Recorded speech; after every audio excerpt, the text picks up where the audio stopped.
भारत में परिवहन के विभिन्न साधनों की बात करें तो यह भी है एक अद्भुत यात्रा है। सबसे पहले हम सड़क परिवहन पर ध्यान केंद्रित करते हैं।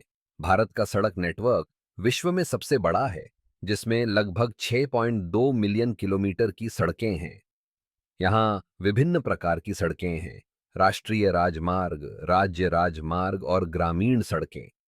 राष्ट्रीय राजमार्गों की बात करें तो NH 44, जो कश्मीर से कन्याकुमारी तक फैला है, इसे भारत का सबसे लंबा राष्ट्रीय राजमार्ग माना जाता है। अब बात करते हैं रेल परिवहन की। भारतीय रेल का इतिहास 1873 से शुरू होता है, जब पहली ट्रेन मुंबई से ठाणे के बीच चली थी। आज भारतीय रेल दुनिया की चौथी सबसे बड़ी रेल नेटवर्क है। यहाँ कई प्रसिद्ध ट्रेनें हैं, जैसे कि राजधानी एक्सप्रेस और शताब्दी एक्सप्रेस, जो तेज और आरामदायक यात्रा का अनुभव देती हैं। इसके अलावा मेट्रो और मोनोरेल प्रणाली का विकास भी तेजी से हो रहा है, खासकर दिल्ली, मुंबई और बेंगलुरु में। ये शहरों की भीड़ भाड़ को कम करने में मदद कर रहे हैं। पाइपलाइन परिवहन की बात करें तो यह भी एक महत्वपूर्ण साधन है, खासकर तेल और गैस के लिए।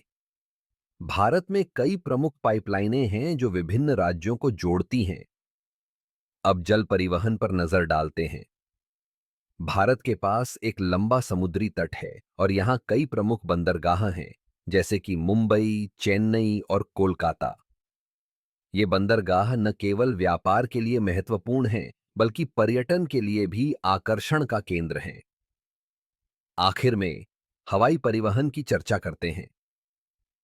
भारत में हवाई यात्रा का विकास तेजी से हुआ है। प्रमुख हवाई अड्डों में इंदिरा गांधी अंतर्राष्ट्रीय हवाई अड्डा, छत्रपति शिवाजी महाराज अंतर्राष्ट्रीय हवाई अड्डा और चेन्नई अंतर्राष्ट्रीय हवाई अड्डा शामिल हैं। ये हवाई अड्डे न केवल घरेलू बल्कि अंतर्राष्ट्रीय उड़ानों के लिए भी महत्वपूर्ण हैं। परिवहन के इन सभी साधनों का भारत की अर्थव्यवस्था और संस्कृति पर गहरा प्रभाव है।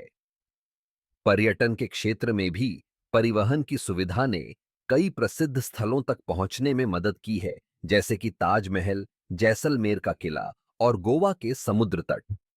इस प्रकार भारत का परिवहन नेटवर्क न केवल लोगों को जोड़ता है, बल्कि यह हमारे देश की विविधता और समृद्धि को भी दर्शाता है।